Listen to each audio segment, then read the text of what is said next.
বিসমিল্লাহির রহমানির রহিম।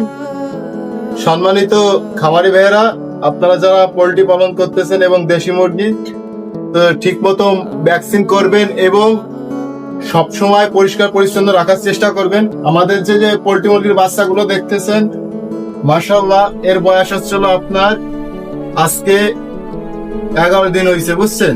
11 দিনে এর প্রায় ওয়েট কতটুকু আসছে? আনুমানিক আপনার 300 গ্রাম। আপনার 300 গ্রামের বেশি ছাড়া কম না, মাশাআল্লাহ। তো আমাদের খামারে 150 মুরগি উঠাইছিলাম, তো আপনাদেরকে আমি প্রত্যেকটা ভিডিওতে বলছি। তো আমরা 5 দিন বয়সে রানীক্ষেত ভ্যাকসিন করছিলাম, আর 11 দিনের দিনে আমরা গাম্বুরা ভ্যাকসিন দিছি।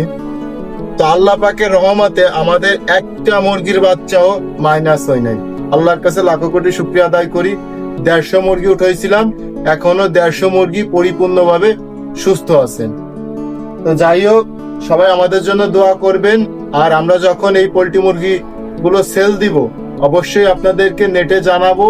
এবং আমাদের কলাবাড়িয়া যারা আছেন, আপনারা চাইলে আমাকে এখান থেকে সরাসরি আপনার পাইকারি রেটে নিতে পারেন। তো অবশ্যই আমি পরবর্তী ভিডিওতে আপনাদেরকে জানাই দেব।